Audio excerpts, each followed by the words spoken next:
अस्सलाम वालेकुम। Lecture 3 start करते हैं जी, कैफ 3 का। जी बच्चों, आपको ये हैंडआउट्स आज मिल गए हैं, ठीक है।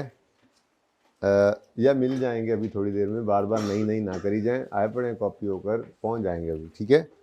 तो ये ना करते हुए भी कोई 15-16 सफ़े बन गए थे। तो बेसिक्स में जो कुछ पॉसिबली चीज़ें आ सकती थी वो मैंने इसमें लिख दी हैं।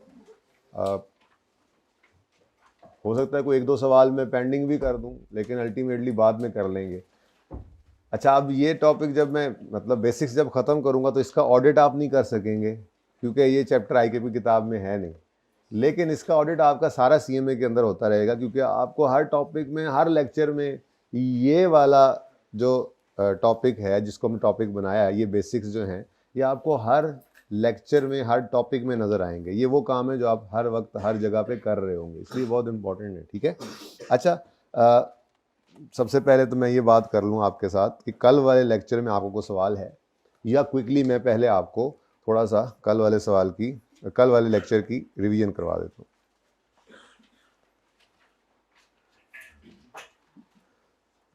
अभी तक हमने क्या पढ़ लिया है? अभी तक हमने जो बात की थी वो ये की थी जी कि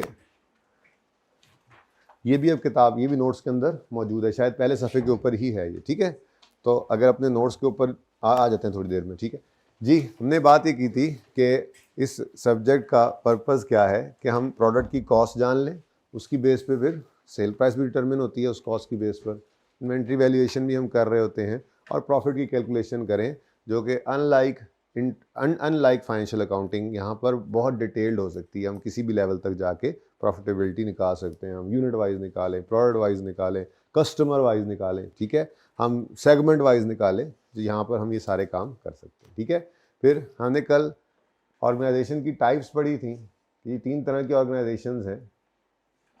ट्रेडिंग ऑर्गेनाइजेशन बाइंग और सेलिंग करते हैं रेडीमेड गुड्स की, सर्विस ऑर्गेनाइजेशंस सर्विसेज रेंडर करते हैं, और मैन्युफैक्चरिंग बिजनेस जो है वो रॉ मटेरियल खरीदता है और उसको प्रोसेस करके फिनिश गुड्स बना के फिर उसको बेच रहा होता है, ठीक है। हमारे इस सीएमए के पेपर के अंदर ज़्यादातर पाला, बल्कि तकरीबन इसी के साथ ही आपका पाला पड़ेगा मैन्युफैक्चरिंग बिजनेस के साथ, ठीक है। उसके बाद फिर मैंने आपको कॉस्ट की क्लासिफिकेशन, एक क्लासिफिकेशन पढ़ाई थी, और वो क्लासिफिकेशन थी ये, इस क्लासिफिकेशन को आप प्रोडक्ट कॉस्ट या पीरियड कॉस्ट कहते हैं। एक और क्लासिफिकेशन भी है, मे भी आज वहाँ तक पहुँच जाएं, और वो है फिक्स्ड और वेरिएबल की क्लासिफिकेशन। वो भी बहुत बहुत बहुत इंपॉर्टेंट है, ठीक है। ये भी बहुत इंपॉर्टेंट है। तो कॉस्ट क्लासिफिकेशन पहले हमने क्या पढ़ी थी जी? प्रोडक्ट कॉस्ट या पीरियड कॉस्ट, ठीक है। प्रोडक्ट कॉस्ट वो सारी कॉस्ट हैं जो इस फैक्ट्री की चार दीवारी से रिलेट करती हूँ, किसी भी तरह की, ठीक है, वो प्रोडक्ट कॉस्ट है। आगे फिर उसकी टाइप्स हमने 3 कर दी थी, ये कोई डायरेक्ट मटेरियल है, डायरेक्ट लेबर है, या फैक्ट्री ओवरहेड है, ठीक है ना। तो सबसे पहली बात, प्रोडक्ट कॉस्ट जो है वो क्या होती है? हमने बात की थी कि ये सारी चीजें ना नोट्स के अंदर लिखी हुई हैं, ठीक है। ऐसे जरा चेक करते जाएं। हाँ, ये डिफरेंस भी हमने पढ़े थे, सबसे पहले बात ही हमने शुरू की थी, ठीक है ना। उसके बाद ये तो हैंड आउट आ गया ना, ये वही ओपन हुआ हुआ है ये, ठीक है। ये ट्रेडिंग, मैन्युफैक्चरिंग और सर्विस ऑर्गेनाइजेशन की डेफिनेशन सादा आसान अल्फाज के अंदर लिखी हुई है, जैसे मैंने वहाँ पे आपको लिखवाई थी, ठीक है। तो उसके बाद यहाँ से डिफरेंसेस के बाद यहाँ से कॉस्ट की क्लासिफिकेशन शुरू होती हैं। तो प्रोडक्ट कॉस्ट क्या है, यहाँ पे जैसे लिखा हुआ है वही बात मैंने वहाँ पर लिखी थी। एक दफ़ा ना आपने इसको रीड करना है घर जाके, ठीक है। ये अब आपकी मेहरबानी होनी चाहिए, जितना मैं आपको गो एड दे दूंगा कि पढ़ लेना है, याद यूद नहीं करना। जो चीज़ याद करने की मैं खुद आपको बताऊंगा, याद हम कुछ भी नहीं करेंगे इसमें, बस 2 से 3, यानी जब भी आप पढ़ने बैठेंगे, जो टॉपिक जो जो जो हैंड आउट होगा उसको आप एक नज़र देख लेंगे तो वो याद ही हो रहा होता है। याद रखना है, याद करने की ज़रूरत नहीं है, ठीक है। कोई लॉ का पर्चा नहीं है ये, ओके। तो बस आपने एक बार अभी पढ़ लेना, कोई मसला हो तो पूछ लेना, ठीक है। मैन्युफैक्चरिंग ऑर्गेनाइजेशन प्रोडक्ट कॉस्ट क्या है? वो सारी कॉस्ट जो इनकर होती हैं for manufacturing a product in a factory. यानी मैं इसलिए सिर्फ इस दफ़ा एक यहाँ पर आपको लेके आया हूँ, जो बातें वहाँ बोल रहा होता हूँ वो तकरीबन वही वाली बात, उसी वही जुमला लिखा होगा, वरना उससे मिलता जुलता ही जुमला यहाँ पे भी लिखा होगा, तो आपने पढ़ के इसको कंफर्म करना है, ठीक है। एंड पे बताता हूँ कि कितना हमने पढ़ लिया है, जिसको आपने आज घर जाके पढ़ लिया, ठीक है। अच्छा, तो प्रोडक्ट कॉस्ट मैन्युफैक्चरिंग बिजनेस की वो सारी कॉस्ट हैं, all those cost that are incurred in manufacturing a product in a factory. ठीक है, किस किस किस्म की ये प्रोडक्ट कॉस्ट होती हैं, यानी इस फैक्ट्री की चार दीवारी के अंदर किस किस किस्म की कॉस्ट होती हैं। हमने कहा जी 3 किस्म की होती हैं, डायरेक्ट मटेरियल, डायरेक्ट लेबर और फैक्ट्री ओवरहेड। डायरेक्ट मटेरियल क्या होता है जी? जो डायरेक्टली एट्रीब्यूटेबल इन फुल हो टू अ कॉस्ट यूनिट। कुछ लोग यूं कहते हैं, कुछ लोग यूं कहते हैं कि जो सिग्निफिकेंट पार्ट हो टोटल कॉस्ट ऑफ प्रोडक्ट का। कुछ लोग यूं कहते हैं जो इस प्रोडक्ट की शेप बना रहा हो।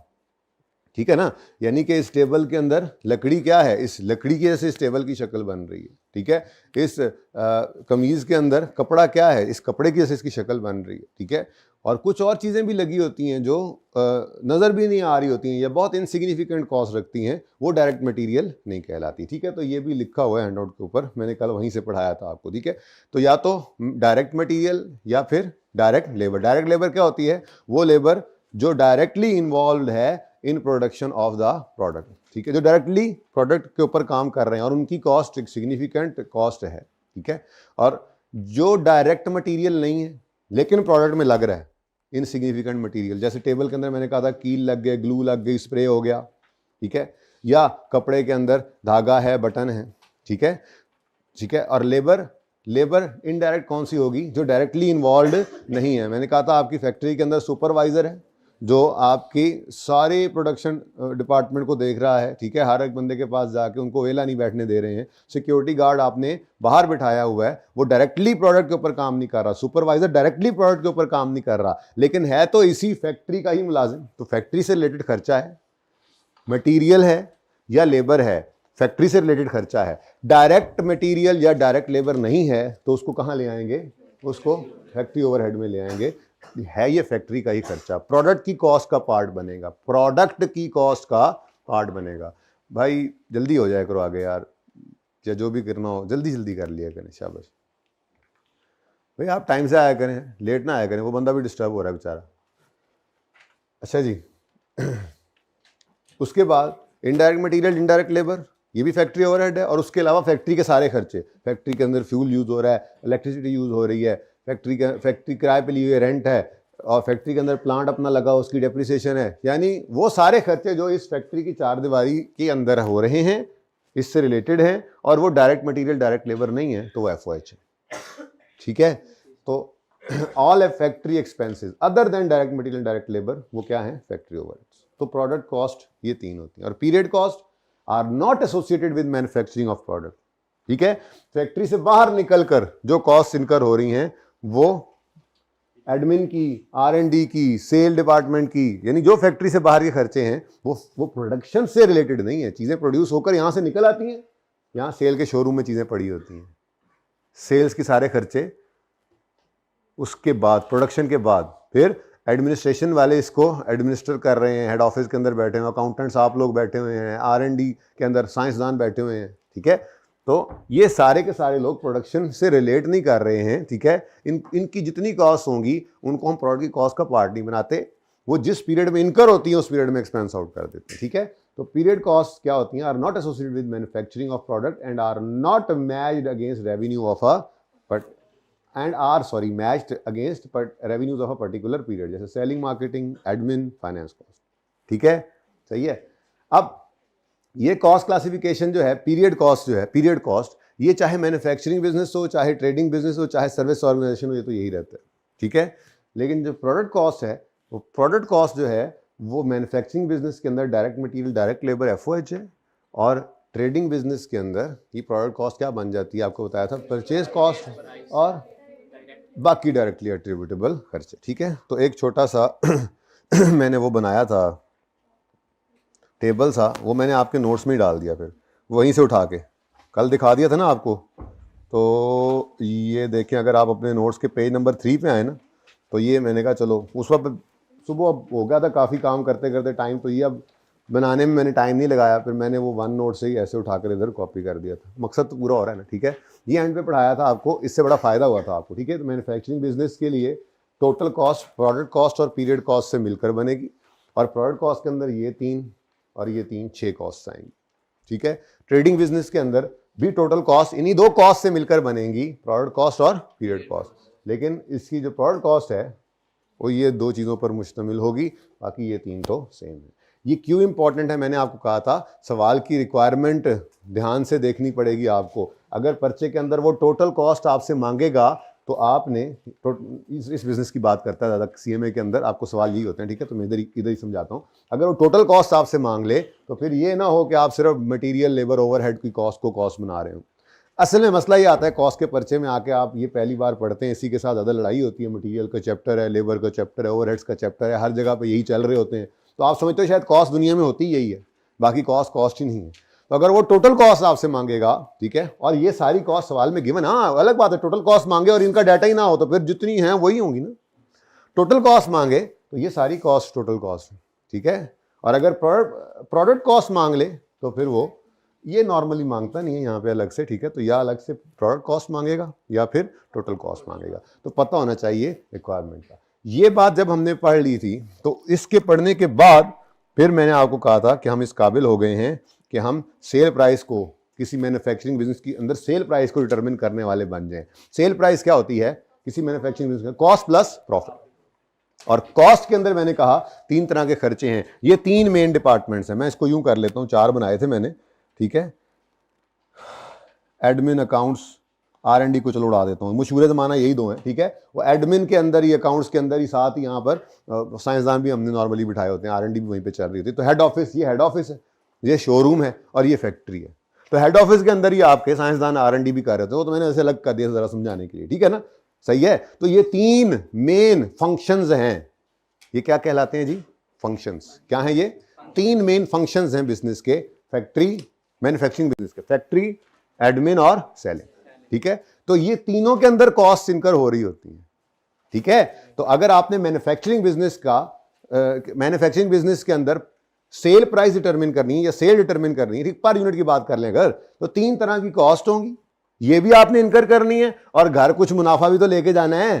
तो कॉस्ट प्लस प्रॉफिट के अंदर कॉस्ट कितनी किस्म की होंगी? तीन तरह की, एक फैक्ट्री की, एक सेलिंग की, एक एडमिन की, ठीक है, सही है। अब फैक्ट्री के अंदर कॉस्ट जो है मैंने आपको बताया था वो तीन तरह की, तो ये हमने कल यहां पे निकालना सीखा था एंड पे, किधर, इधर, ठीक है। ये बात ऐसे ही शुरू की थी, ठीक है। ये कॉस्ट प्लस प्रॉफिट, कॉस्ट के अंदर फैक्ट्री की, सेलिंग डिपार्टमेंट की और एडमिन डिपार्टमेंट के खर्चे, ठीक है। फैक्ट्री कॉस्ट को प्रोडक्शन कॉस्ट कहते हैं, इसको सेलिंग डिस्ट्रीब्यूशन कॉस्ट कहते हैं और इसको एडमिन कॉस्ट कहते हैं, ठीक है। अब ये डिपार्टमेंट लिखा हुआ है मैंने, ये फैक्ट्री है, सेलिंग डिपार्टमेंट, या ये फंक्शंस हैं तीन में, ठीक है ना। तो इनके अंदर ये तीन कॉस्ट होती हैं। प्रोडक्ट कॉस्ट को हमने तोड़कर देख लिया था मटेरियल, लेबर और ओवरहेड के अंदर, डायरेक्ट भी इनडायरेक्ट भी, सारी कहानी हमने कर ली थी, ठीक है। तो मैंने कहा था अगर यहाँ से हम डिराइव करें तो सेल प्राइस कैसे निकलेगी मैन्युफैक्चरिंग बिजनेस में? Direct material plus direct labour plus FOH, ठीक है, ये सारे क्या है? प्रोडक्शन की कॉस्ट आ गई, जिसके अंदर इन दो के मजमूए को प्राइम कॉस्ट कहा जाता है और इन दो के मजमूए को कन्वर्जन कॉस्ट और इन तीनों के मजमूए को प्रोडक्शन कॉस्ट। इसीलिए मैंने वो आपको इंट्रो वाली, थोड़ी सी इंट्रो वाला फॉर्मेट भी बनाकर दिखाया था कि आप मैन्युफैक्चरिंग अकाउंट ऐसा बनाया करते थे, direct material plus direct labour prime cost है, फिर FOH सारे ऐड करें, इन तीनों को ऐड करके टोटल फैक्ट्री कॉस्ट आती है। वो फिर वैसे तो ज़रूरत नहीं है वर्क इन प्रोसेस की एडजस्टमेंट करके ये पूरा करने की, ये नहीं बनवाता CMA में, लेकिन भाई यहाँ से किसी भाई ने कल फरमाइश की थी, किसने की थी? तुमने। इसके अलग पैसे लगेंगे। एक सवाल मैंने इसका फिर डाल दिया है, ठीक है, मैन्युफैक्चरिंग अकाउंट का भी देखेंगे आप नोट्स के अंदर, वो एंड के ऊपर है, तो भी मैं फिर आपको कल या परसों किसी वक्त दिल करेगा करा दूंगा, हो सकता है आज ही करा दूँ, ठीक है। सवाल मैंने डाल दिया, ठीक है। अच्छा, तो ये जनाब प्रोडक्शन कॉस्ट आ गई, प्लस ये selling cost plus admin cost, देखो कॉस्ट, तीनों कॉस्ट आ गई, प्लस जो रिक्वायर्ड प्रॉफिट है, इसको ऐड करेंगे तो यानी कितने रुपए की चीज बेचें कि आपकी ये सारी कॉस्ट्स भी रिकवर हो जाएं और इतना प्रॉफिट भी कमा लें, ये हम कर रहे होते हैं इसमें, ठीक है। तो ये बहुत ही इंपॉर्टेंट फॉर्मूला है आपका, ठीक है। तो जी यहां तक मैंने आपके साथ कल बातें कर दी थी, ठीक है। अब ये थोड़ा सा मसला है, मैं आप इसको उठा के कॉपी पेस्ट कर लूंगा उन नोट्स के ऊपर, अब से ऑनवर्ड्स तो आपकी कहानी सिर्फ इन्हीं नोट्स के ऊपर ही चला करेगी, ठीक है। तो जी बोल बेटा, सर्विस अगर मैं आपको यहाँ पे सर्विस दे रहा हूँ तो आप मेरी कॉस्ट निकालो, क्या है, मैंने आपको बताया था सर्विस ऑर्गेनाइजेशन के अंदर जो सिग्निफिकेंट कॉस्ट होती है वो आपकी स्टाफ की सैलरीज होती हैं।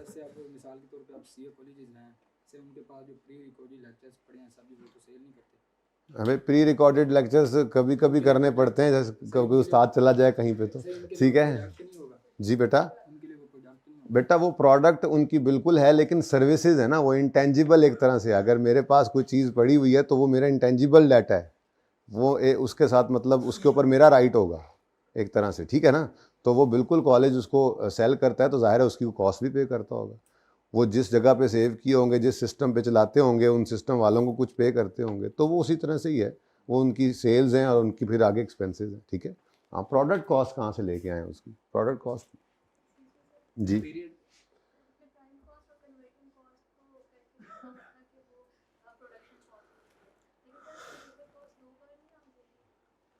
जी, कभी भी नहीं।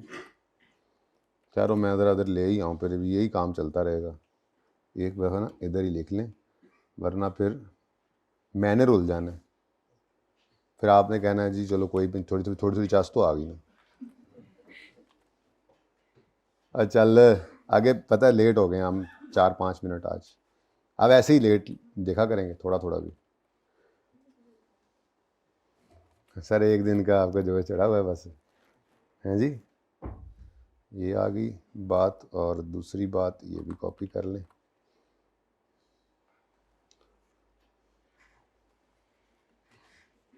अच्छा जी, आपका क्वेश्चन क्या है? मैं ज़रा 1 मिनट उसकी तरफ आ रहा हूँ, आहिस्ता आहिस्ता चलते हुए आ रहा हूँ। आपका ये सवाल है, क्या सवाल है वैसे, क्या सवाल है? जिनका आप पूछ लें। अब हाँ जी बोलें।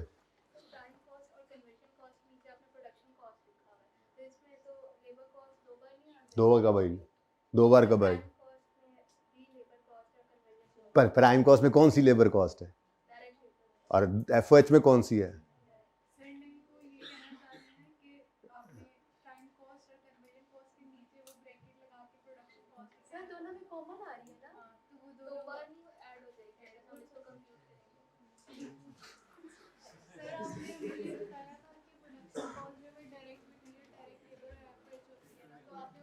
Production cost, direct material, direct labour और एफओएच होती है।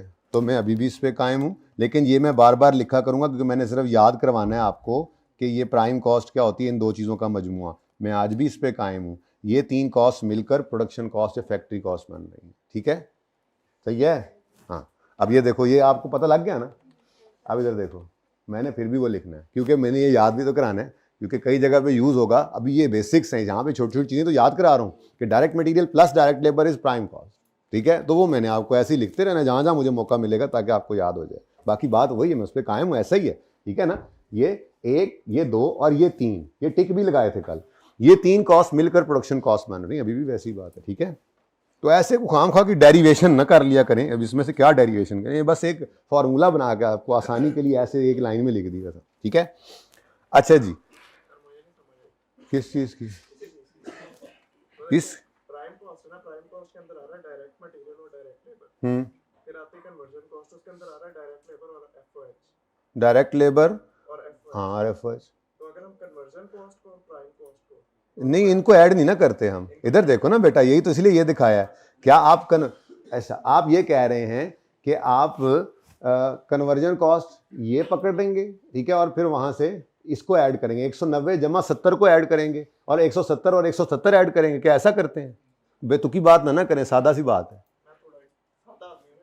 तो मैंने पता है जिन्ना को तू सादा है, अख खुली दे रही है की गल हो रही है। अच्छा जी बेटा, ये सिंपल लिख लिया इसीलिए इस तरह से, ठीक है। अच्छा जी, और को सवाल कल के लेक्चर में से? मैं फिर परसेंटेज की तरफ जाऊं ताकि मैं खुद ही करवा दूं कैलकुलेट, क्योंकि मुझे पता है कुछ भी होगा। जी बेटा, ट्रेसेबल का मतलब ये है कि मैं क्लियरली बता सकता हूं कि ये एक कैलकुलेटर बनाने के लिए मेरे लेबर ने कितने घंटे काम किया।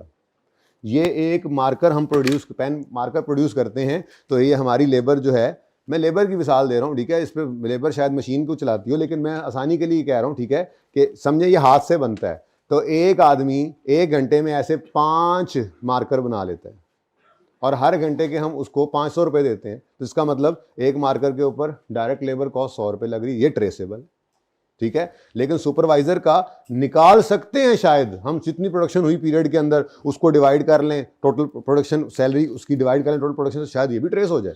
ऐसी कोई बात नहीं कि ट्रेस ना हो सके, लेकिन वो फिर ट्रेस होकर इतनी इनसिग्निफिकेंट हो जाती है कि हम कहते हैं यार छोड़ो यार, इस मुसीबत से ना पवो। अल्टीमेटली प्रोडक्ट की कॉस्ट का पार्ट तो बन ही जाना है उसने, ये फैक्ट्री कॉस्ट के अंदर तो शामिल ही होना है, डायरेक्ट हो या इनडायरेक्ट। ठीक है जी। और बैग कोई उठा के ले जाएगा, ऐसे नहीं बंद होगा, मुझे भी प्यास लग जाएगी जी। पीरियड कॉस्ट को हम नॉन प्रोडक्शन कॉस्ट कह सकते हैं जी, कहते हैं, कह सकते हैं, क्या है, आपको इजाजत है, यू कैन। खलो जा एक मिनट, एक वारी वारी वारी वारी, अच्छा एंज ना करया करो।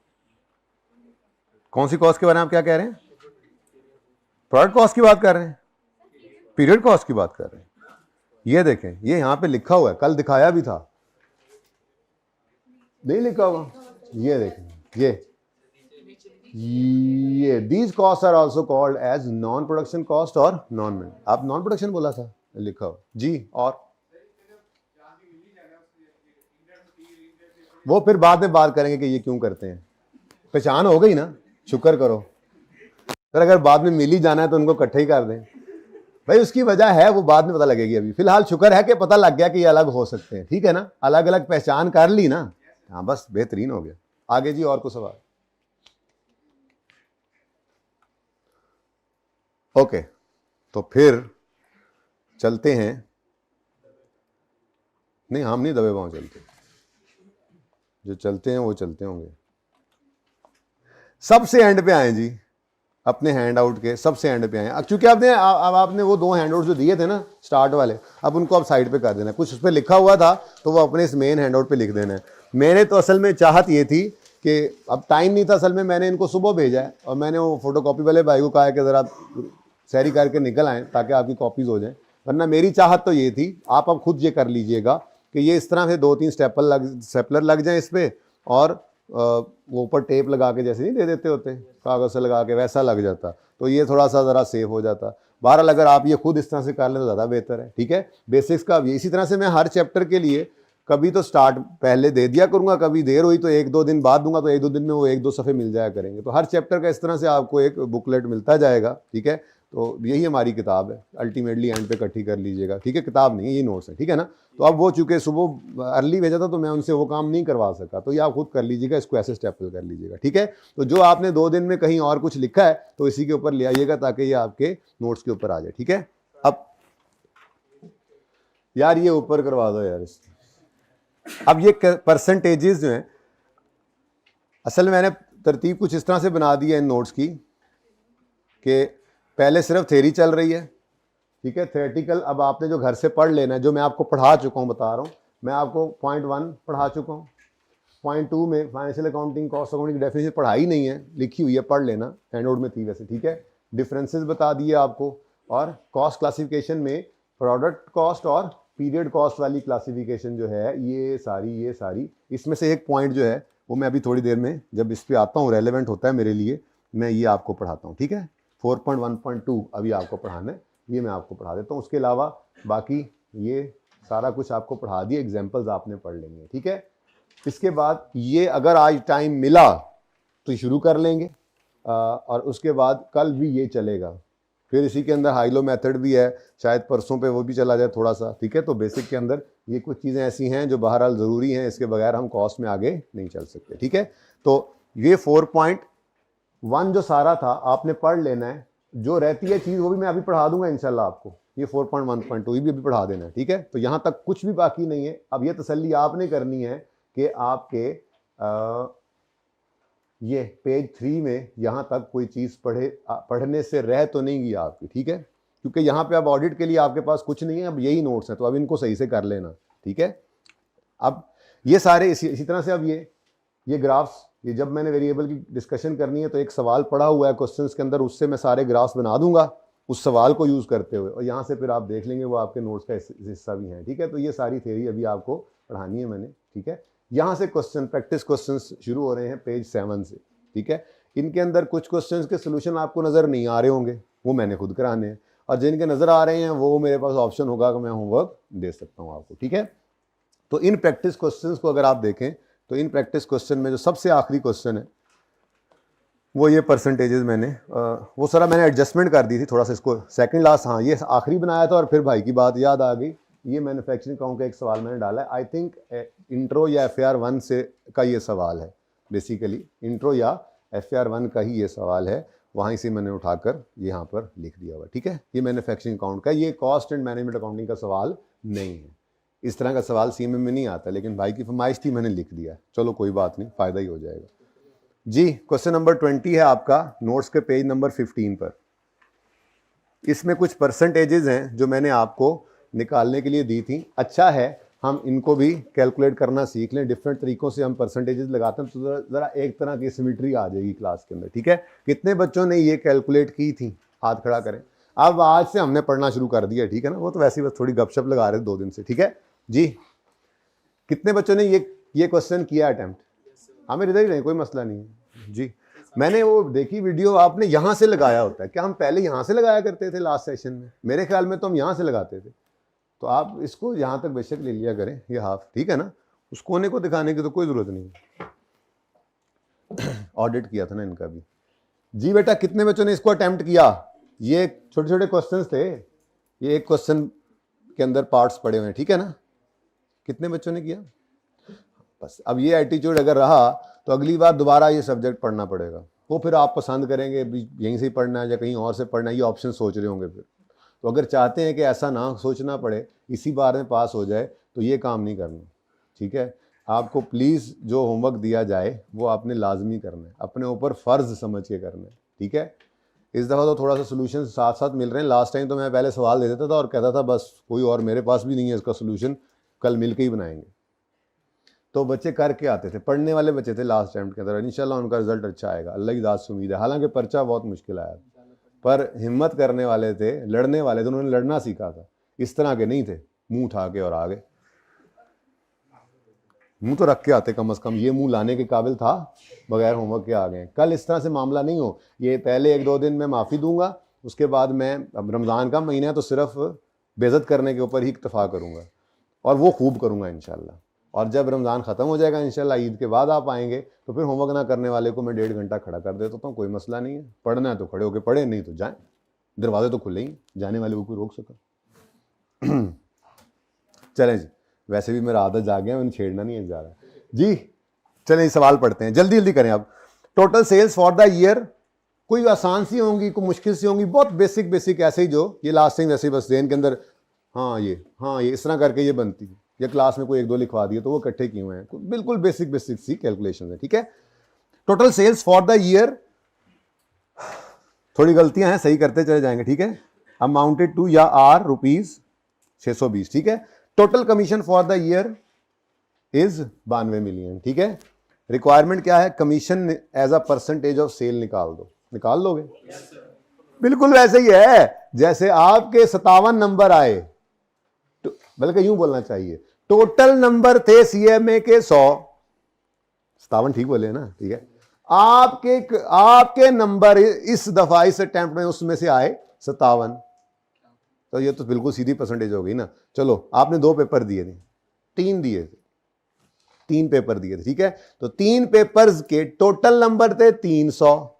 अब 57 × 3 करना जरा, और आपके उन 3 पेपर्स में आए 171 नंबर। बताइए आपके कितने परसेंट नंबर आए? और ये तो बचपन से करते आ रहे हैं। मैंने आपको कहा था कि यहां पर जो मैथ आपको रिक्वायर्ड है ना, वो 5वीं 6ठी 7वीं, 6ठी का दूध याद आ, वो यही वाला होता है, ठीक है। असल में उसी की बात होती थी, ठीक है ना। 6ठी का मैथ याद आ जाएगा आपको, असल में यही था, वहां पे ध्यान से पढ़ा नहीं होता, ठीक है। तो आपके मार्क्स 171 आए हैं आउट ऑफ 300। तो परसेंटेज निकालने के लिए आप बेस 300 को रखेंगे, तो 171/300 जैसे परसेंटेज निकालते हैं, सिंपल। तो इस सवाल का आंसर आप ऐसे निकालेंगे जी। 92 मिलियन कमीशन इस साल का टोटल है, और सेल्स जो हैं वो टोटल इस साल की हैं 620, ठीक है। तो आपका जो कमीशन है सेल की परसेंटेज ही होता है नॉर्मली, ठीक है। तो वो परसेंटेज आपको निकाल कर देनी थी एग्जामिनर को। 14.83 के आगे क्या है? 838 है ना, 84 कर, ठीक है जी। ये जो परसेंटेजेस, रेट्स, ये छोटी छोटी बातें होती हैं, अब ये अभी बतानी है, अब याद रखनी है। परसेंटेजेस या रेट्स जो हैं ये 2 डेसिमल तक लिखा करेंगे हम। फिर इनको जब अप्लाई करना है तो एंड पे जो आंसर आए रुपीज का टोटल वाला, पर यूनिट वगैरह, पर यूनिट रेट या परसेंटेज, इनको 2 डेसिमल, मतलब डेसिमल के बाद 2 डिजिट्स पे यूज कर लें, और जब टोटल में आंसर निकालो उस वक्त फिर राउंड कर लिया करना। ये बात समझ आ रही है? क्योंकि ये पर यूनिट रेट्स या परसेंटेजेस ने आगे सवाल में, जैसे पर यूनिट, 1 यूनिट की कॉस्ट आई है जी 1.3 रुपीज, अब 50,000 यूनिट्स की टोटल कॉस्ट निकालनी है तो 50,000 से मल्टीप्लाई होकर वो जो 0.31 से ऊपर है वो सिग्निफिकेंट बन जाता है, ठीक है ना? तो अब सिर्फ 1 पे राउंड डाउन करके ना काम चलाना, पर यूनिट रेट्स या परसेंटेजेस, डेसिमल के बाद 2 डिजिट यूज कर लेने हैं आपने, ठीक है? और जब उनको अप्लाई करके टोटल आंसर निकालो वहां राउंडिंग कर लेना, ये याद रहेगा? ओके जी। Total sales for the year कितनी है जी? 320। अच्छा, कोई मसला इनमें हो, इनमें भी इस तरह से कोई मसला हो आपने पूछ लेना, ठीक है? Total sales for the year है। एक अहम बात तो मैं आज पूछना ही भूल गया, कोई ऐसा बच्चा जिसका आज पहला दिन हो? कहां थे तुम?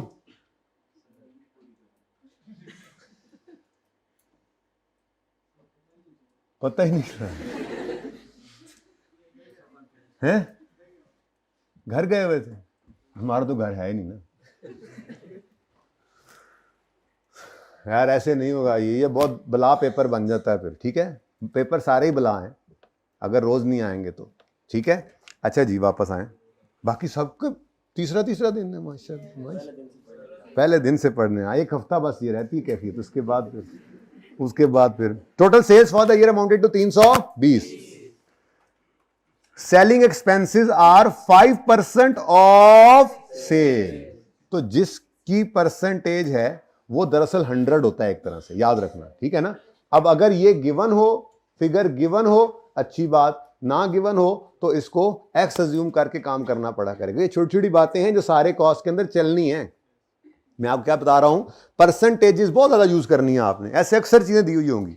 तो अगर उसने कहा है 10% ऑफ सेल, तो इसका मतलब जिसकी परसेंटेज सेल हो वो 100 अज्यूम करते होते हैं हम, वो क्या होता है 100। अब अगर तो वो फिगर सवाल में गिवन है तो मौजें, तो फिर तो वो दूसरा सवाल ही बनता है। जब परसेंटेजेस निकालने के लिए जिंदगी में पहली बार मैं और आप मिले तो बेसिक सवाल ही ऐसा हो सकता था जिसमें सेल गिवन है और उसकी परसेंटेज, यानी बहुत आसान बात है, ये बहुत आसान बात होती है। और अगर सेल मिसिंग कर दे निकालना, हमें वो भी आएगा इंशाल्लाह, उसमें फिर हमें सेल को एक्स अज्यूम करना पड़ेगा। देखते हैं आगे सवालों में जाके, बड़ी सादा सी बात की है, फिलहाल तो वो बात को भूल जाओ। सादा सा सवाल आपके सामने, ठीक है? क्या कह रहा है? टोटल सेल्स हैं 320, सेलिंग एक्सपेंस है 5% ऑफ सेल, तो सेल फिर 100 है, उसका 5%, तो 100 320, उसका 5%। सिंपल सा सवाल है, ठीक है? लेकिन मैं मुश्किल सवालों की असल तैयारी करवाता इसलिए ज्यादा डिस्कशन ज्यादा कर गया, ठीक है ना जी? तो इसका आंसर क्या आएगा?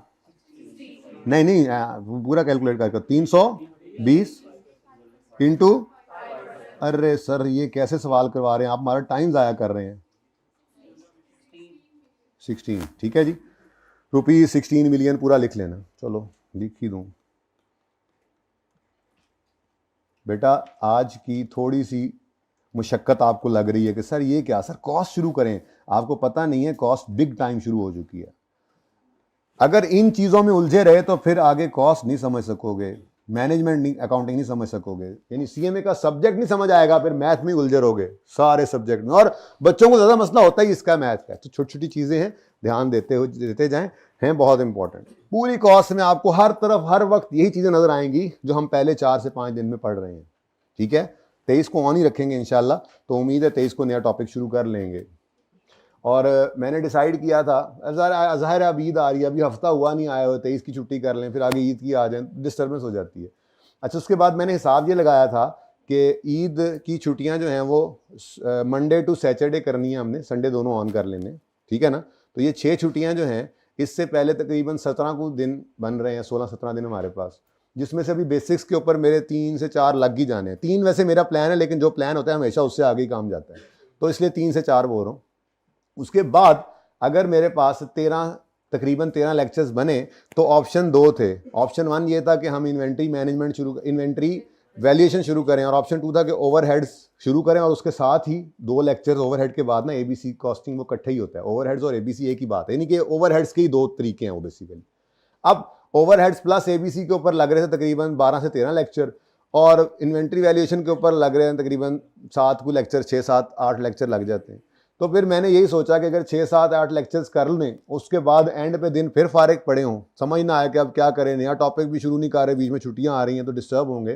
तो मुझे अब यही लग रहा है कि हम इंशाल्लाह हफ्ते को ही होपफुली शुरू कर देंगे, या जब भी करेंगे, जुमे को करें, हफ्ते को करें, मंडे को करें, ठीक है, करेंगे हम इंशाल्लाह ओवरहेड्स का टॉपिक शुरू, ठीक है। ओवरहेड्स पे तकरीबन हमारे 9 से 10 दिन लगेंगे, और ओवरहेड्स याद होगा आपको ओ यार याद होगा से याद आया, आपके मैंने हैंडआउट में वो डालना था,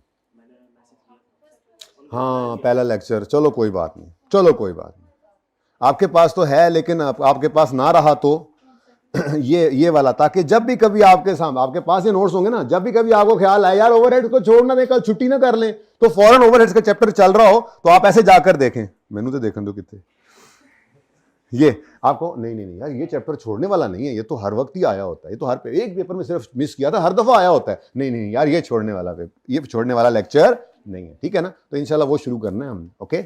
अच्छा जी वापस आए बातों में बातें कहीं निकल जाती हैं जी। सेल्स हैं 30,000, calculate GP if GP margin और मार्कअप इतना और इतना है। देखें जी, मार्कअप मार्जिन आप लोगों ने पढ़ा हुआ है, ठीक है, लेकिन अब किसी ने किसी तरह पढ़ा हुआ है, तो हम एक तरह से कर लेते हैं, क्या ख्याल है, यानी जब कभी मार्कअप मार्जिन यूज करना पड़े तो हम सब एक ही तरीके पे चल रहे हो, तरीके की कोई पाबंदी कैद नहीं है, आप जो मर्जी करें, पर्चे के अंदर अपने तरीके करते रहें, आप सोल्यूशन मेरे तरीके से ना करें, आप हैं टार्जन बिल्कुल करें, मुझे उससे कोई लेना देना नहीं है, पर मैं कम से कम इस हद तक तो सिक्योर कर लूँ ना खुद को कि पर्चे क्लास के अंदर सवाल करते हुए मार्कअप निकालूं तो पता हो गया यार ये अच्छा इस तरह से निकाला हुआ है, बाकी आपको पसंद ना आए तो आप अपने तरीके से निकालें, बट आई वुड सजेस्ट कि कर लें ऐसे ही, ताकि एक ही तरीका रहे सारी क्लास का, ठीक है ओके जी। तो मार्कअप मार्जिन की डिस्कशन थोड़ी सी करते हैं जी।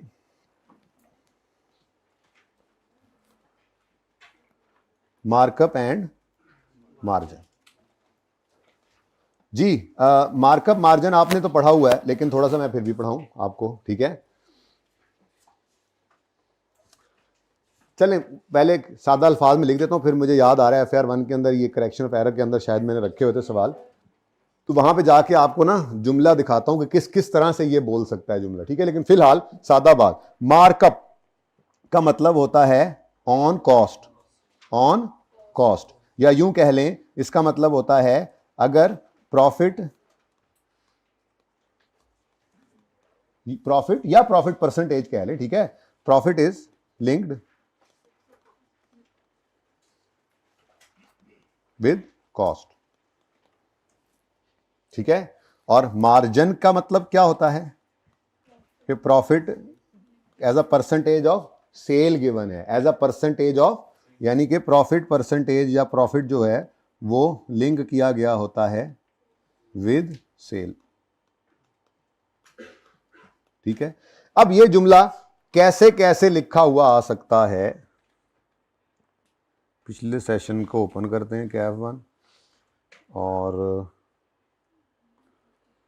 करेक्शन ऑफ एरर ओपन करते हैं,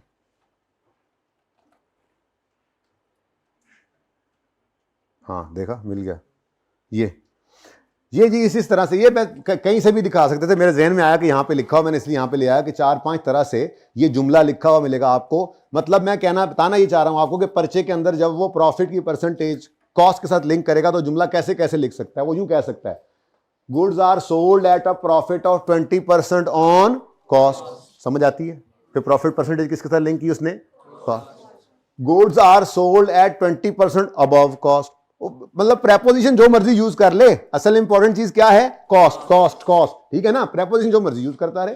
sales are made at cost plus इतने परसेंट कॉस्ट के साथ, ठीक है। Goods are sold at a markup of 20% on cost कह दे, या सिर्फ मार्कअप भी बोल दे तो उसका मतलब क्या होता है, कॉस्ट। तो प्रॉफिट की परसेंटेज और भी किसी तरह से लिख दे, जुमला जो मर्जी बना ले, वो ध्यान से सिर्फ ये देख लेना कि उसने लिंक किसके साथ किया है, प्रॉफिट की परसेंटेज को। अगर वो कॉस्ट के साथ लिंक्ड है तो ये मार्कअप वाली कैलकुलेशन होगी जो हम करेंगे भी, ठीक है ना। यानी कि कॉस्ट के साथ लिंक हो तो वो मार्कअप, और मार्जिन हो तो ये वाला जुमला पढ़े, point 4, sales were made at a profit of 20% on sale, या gross profit is made at 20% on sale value, या there was a fixed margin of gross profit of 20% on sale, या sales were affected at a uniform rate. ये असल में मैंने पास papers में से उठाकर ऐसे ही ना जुमले लिख दिए थे ताकि डिफरेंट तरीकों से जो आई कैप पूछता है पता हो। तो इतना मुश्किल रॉकेट साइंस नहीं है, कोई सिंपल पता लग रहा होता है किसके साथ प्रॉफिट को लिंक किया हुआ, ठीक है ना। ये देखो on sale value, on sales, ठीक है जी, ऑन सेल्स, जुमला जो मर्जी बनाता रहे, ठीक है। 20% मार्जिन, सिर्फ मार्जिन होगा तो वो, तो एक याद रखते हैं हम, ठीक है ना। तो एक याद रख लेंगे, वो मार्कअप जो है वो ऑन कॉस्ट होता है, तो फिर मार्जिन जो है वो ऑन सेल होगा, ठीक है जी। अच्छा, अब अगली बात,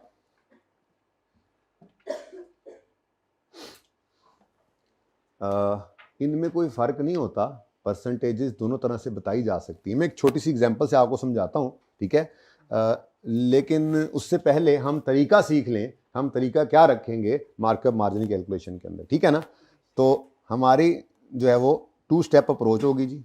अच्छा, ये हर जगह हमारे सारे कॉस्ट के अंदर हमारा काम यही होना है, जो भी टॉपिक आएगा हम कहेंगे यार इसको हमने, अभी तो बेसिक है ना ये, वरना अभी आगे बड़े टॉपिक्स में जाकर भी जो भी टॉपिक होगा हमारा काम यही होना है, यार इसको कैसे करना है जी भाई, इसको हम 5 स्टेप्स में किया करेंगे, वो मैं पहले दिन बताऊंगा आपको, उसके बाद फिर मैं जितने मर्जी सवाल करवाऊंगा आपको वो सारे हम हर दफ़ा उसी तरह से करेंगे। स्टेप 1 ही रहेगा, स्टेप 2 ही रहेगा। ये वो बात थी जो मैंने स्टार्ट में आपको कही थी कि एक प्रॉब्लम जो बच्चे फेस करते हैं, इस सवाल शुरू कहाँ से करना है वो समझ नहीं आ रही होती, उसको हम टैकल कर जाएंगे। होपफुली 90-95% मसला ये हो जाएगा, क्योंकि हमने हर टॉपिक के अंदर जिस तरह से पहला सवाल करना है वैसे ही आखिरी करना है, यानी स्टेप्स बना लेने, फॉर्मेट्स बना लेने, ठीक है ना।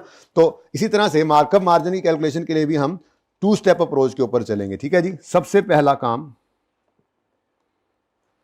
जो होगा वो पेन को लिखने के लिए मजबूर करना होगा, ठीक है जी। Calculation of markup and margin, यानी इसका यूज करना है, तो क्या करेंगे हम स्टेप 1 में, हम क्या किया करेंगे, हम सब स्टेप 1 के अंदर हम इक्वेशन प्रिपेयर करेंगे, ठीक है जी। कौन सी इक्वेशन? बहुत सिंपल वाली इक्वेशन जो अभी कल आपको बताई है कि सेल प्राइस क्या होती है, कॉस्ट प्लस प्रॉफिट, ठीक है। तो ये हमारी इक्वेशन है, ठीक है। तो हम इक्वेशन बनाएंगे स्टेप 1 में। हम क्या कहिए, अंग्रेजियां प्रिपेयर इक्वेशन, ये सिर्फ आज के दिन के लिए एक दफ़ा लिख रहा हूँ, आज के बाद थोड़े लिखेंगे। चलो आपने याद रखना हो तो आज 1-2 दफ़ा जाके घर पे लिख लेना, उसके बाद तो फिर डायरेक्ट चलाया करेंगे काम को, ठीक है ना जी। इक्वेशन क्या है हमारी जी, cost plus profit is equal to sale. चलो अब एक सवाल सामने ओपन था, उसी को यूज भी कर लेते हैं ना, ठीक है। कहता है जी सेल इतने % है, कैलकुलेट करो GP if GP margin is 20%, यानी कि ये परसेंटेज ऑफ सेल है और मार्कअप इज 20। चलो तो पहले मैं बी कर देता हूं, जरा मुझे आसान लगता है, ठीक है ना। तो ये मैं क्या कर रहा हूं जी, इस वक्त बी पार्ट कर रहा हूं, ओके। तो बी पार्ट है, इसी को फिर मिटा के बाकी किए जाएंगे जी। प्रॉफिट वो कहता है जी जीपी मार्कअप इज 25%। मार्कअप का मतलब क्या होता है जी, मार्कअप का मतलब क्या होता है जी, कॉस्ट। मार्कअप का मतलब क्या होता है जी, ऑन कॉस्ट। अच्छा, कभी ऐसा बोल दे मार्कअप ऑन सेल, तो क्या करोगे, किधर जाओगे, इधर मार्कअप उधर सेल। मार्कअप का मतलब ऑन कॉस्ट और लिख रहा है ऑन सेल, तो क्या यूज करोगे, नहीं, ऑन सेल यूज करोगे। वो खुद कह रहा है ऑन सेल, तो मार्कअप ना असल में एक उर्फ आम लफ्ज भी इस्तेमाल होता है। कभी आप गौर करो ना, साथ वाले भाई से पूछो, हाँ भाई क्या काम कर रहे हो आजकल, यार मैं ना ये घड़ियां बेचता हूँ आजकल खरीद के, ठीक है, बल्क में मंगवाता हूँ और यहाँ पे स्टूडेंट्स को भेज देता हूँ, क्योंकि यहाँ पे कल परसों ही सर ने बताया है इनको कि मार्क्स इंटू 1.8 करके आपने हमेशा सवाल करना है। तो डिमांड बहुत बड़ी हुई है घड़ियों की, तो मैं बस ये मंगवा के इम्पोर्ट कर करके इनको सेल कर रहा हूँ। तो आप फिर क्या पूछोगे, कैसे मार्जिन हैं, मतलब उर्फ आम पूछ लेता है ना, ठीक है। तो ये मार्जिन या मार्कअप उर्फ आम में लफ्ज इस्तेमाल हो जाता है। तो यूं भी हो सकता है ना, आप ये भाई से पूछ रहे कैसा मार्जिन है इस तुम्हारे इस बिजनेस में, कैसे मार्जिन हैं, तो ये प्रॉफिट के लिए उर्फ आम में लफ्ज यूज कर लिया जाता है। तो ये आगे कह दे कि जी मैं मार्जिन रखा हुआ है 20% ऑन कॉस्ट, तो अब आप ये सर खुद आने ना बैठ जाना, यार अब मार्जिन और ऑन कॉस्ट किधर जाऊं, ऑन कॉस्ट। ऐसे ही मार्कअप ऑन सेल, हाँ बस मार्कअप और मार्जिन खामोशी केस में सिर्फ वो मेन वाला यूज करना है कि मार्कअप ऑन कॉस्ट होता है और मार्जिन ऑन सेल, ठीक है। मैंने कहा इस तरह बात कर दूं। अच्छा सॉरी, वापस आए जी। मार्कअप है तो ऑन कॉस्ट, मार्कअप है तो ऑन कॉस्ट। अब जिसके साथ प्रॉफिट की परसेंटेज लिंक्ड होगी उसको आपने 100 एज्यूम करना है। अभी पिछले सवाल, पहले सवाल में बता के आ रहे हैं दूसरे में, ठीक है। तो ये हमारा स्टेप 1 हुआ करेगा, ठीक है। हमने इक्वेशन बनानी है, लेकिन उसके लिए उसूल क्या यूज करेंगे, जिसके साथ, उर्दू में कॉस्ट पढ़ेंगे, ठीक है ना इंशाल्लाह, जिसके साथ प्रॉफिट की, हमारी कौमी ज़बान है ना, हमें तो इसी में समझ आती है चीज़ें, ऐसे ही है ना जी। अब वो अलग बात है, फिर प्रॉफिट को प्रॉफिट ही लिख लेंगे, ठीक है। मैं मतलब थोड़ा मिक्सचर चला के, जिसके साथ प्रॉफिट परसेंटेज लिंक्ड हो उसे 100 एज्यूम करें, उसे 100 एज्यूम करके ये इक्वेशन बना लें, ठीक है। कौन सी, ये जो आपको नज़र आ रही है, यही, और कौन सी, ठीक है। ये इक्वेशन बना लें जी, मुंह ना बना लें, ये इक्वेशन बना लें। हाँ जी बनाएं इक्वेशन। कितने परसेंट मार्कअप बोल रहा है जी। अब ये उसूल आसान अल्फाज में आपके लिए लिख दिया, ये स्टेप 1 के अंदर आपने लगाकर इक्वेशन बना लेंगे। ये ज़बानी हो जाया करेगा, आज पहला दिन है इसलिए करवा रहा हूं जी। बोलें जी। 100 किसको अज्यूम करेंगे, कॉस्ट को। इस इक्वेशन में अगर 100 कॉस्ट है और प्रॉफिट की परसेंटेज उसने कितनी बताई है जी, 25, तो 25 अगर प्रॉफिट हमें चाहिए तो फिर कितने की चीज बेचें तो ये अचीव होंगी दोनों चीजें, कॉस्ट भी रिकवर हो और 25 का प्रॉफिट भी आए। तो 100 + 25 इज इक्वल टू 120। ये हमारा स्टेप 1 मार्कअप। मैं मार्जिन का सवाल जब भी होगा, अभी मार्जिन वाले भी देख लेते हैं, यही सवाल बल्कि मार्जिन वाला भी आ रहा है, ठीक है। अच्छा स्टेप 2 हम क्या करेंगे जी, कैलकुलेट करेंगे required amount using following formula. अब इसकी उर्दू क्या लिखूं, ये तो वैसी उर्दू जैसी अंग्रेजी है ना, ये तो उर्दू जैसी अंग्रेजी है। दूसरा स्टेप क्या है जी, कैलकुलेट करेंगे हम रिक्वायर्ड, जो रिक्वायर्ड अमाउंट है वो कैलकुलेट करने के लिए एक फार्मूला यूज करेंगे। आसान अल्फाज में ये कहना चाह रहा हूं मैं, ठीक है। वो फार्मूला क्या है, फार्मूला है जी रिक्वायर्ड अमाउंट जो भी है आपकी वो निकालनी है तो आपको एक फिगर फिर गिवन भी होगी। असल में ना ये इक्वेशन है, इक्वेशन का रूल आपको पता है कि 3 चीजें हैं ना अगर इक्वेशन में, तो कोई सी 2 दे दे तो एक आप निकाल लिया करते हैं। अब सवाल के अंदर रुपीस की बात करें तो उसने सिर्फ गालिबन सेल दी हुई है, प्रॉफिट और कॉस्ट दोनों मिसिंग है, इसलिए तो हम परसेंटेजेस के अंदर ले आए। अब जब हमने इक्वेशन बना ली तो हमारी इक्वेशन के अंदर प्रॉफिट की परसेंटेज भी है, कॉस्ट की परसेंटेज भी है और सेल की परसेंटेज भी है। अब जो गिवन फिगर है उसको पकड़ के यही परसेंटेजेस यूज कर लेंगे। वेरी सिंपल, अभी 1-2 सवालों में प्रैक्टिस हो जाएगी इंशाल्लाह, ठीक है। तो फॉर्मूला जो है वो भी आज अंग्रेजी में लिख रहा हूं मैं, बस शुरू में वैसे ही है, बस है ना, शुरू में सारी बातें ऐसी बताई जाती हैं, उसके बाद फिर सवालों में डायरेक्ट चल रहा होता है जी मार्कअप। भाई डायरेक्ट भाई बताओ, ऐसे 10 सवाल निकलेंगी तो 5 उस वक्त परेशान बैठे होंगे कि यार ये हुआ क्या। नहीं, कैलकुलेशन तेज करनी है आपने, ओके। तो रिकॉर्ड, बाकी टेंशन ना लें, हम हर वक्त की कैलकुलेशन ऐसे ही करेंगे जैसे पहली बार कर रहे हैं, परेशानी नहीं होनी चाहिए आपको, ठीक है। लेकिन अभी सीख लें, फायदा आपको पर्चे के अंदर इसी का ही होना है। तो रिक्वायर्ड अमाउंट कैसे निकलेगी जी, जो अमाउंट गिवन है, जो अमाउंट गिवन है उसको डिवाइड कर दो उस गिवन अमाउंट की परसेंटेज से, जो हमने अभी ये थोड़ी देर पहले निकाल ली है, ठीक है। ये जो हमने इक्वेशन बनाई है ये परसेंटेजेस ही हैं बेसिकली, ठीक है। तो ये परसेंटेजेस हमारे पास निकली पड़ी हैं। तो गिवन अमाउंट को, गिवन अमाउंट की परसेंटेज से इस इक्वेशन में जो गिवन है, अभी ये ज़रा लग रहा है अंग्रेजियाँ ये वो, अभी 1 मिनट में आसान हो जाएगा इंशाल्लाह। गिवन अमाउंट परसेंटेज से डिवाइड करेंगे और मल्टीप्लाई करेंगे इसको रिक्वायर्ड अमाउंट की परसेंटेज से, मल्टीप्लाई करेंगे रिक्वायर्ड अमाउंट परसेंटेज। अब सवाल में क्या गिवन है बताओ, और सवाल में क्या रिक्वायर्ड है, जीपी। जो भी मांग ले, वो कॉस्ट भी मांग सकता था, वो जीपी मांग रहे। तो गिवन अमाउंट को पकड़ो, फॉर्मूला यूज कर दो, ठीक है जी। सेल 30,000 है, कैलकुलेट करो जीपी। सेल 30,000 है, कैलकुलेट करो जीपी, कोई मसला नहीं। नंबर 1 पे इक्वेशन बनाई, नंबर 2 पे ये फॉर्मूला यूज करके जीपी निकालना है। क्या निकालना है जी? हमने ग्रॉस प्रॉफिट निकालना है, जीपी निकालना है हमने, ठीक है। तो जीपी निकालना है, तो जीपी गिवन है क्या? वही तो निकालना है। वो कहां से गिवन है? गिवन क्या है फिर?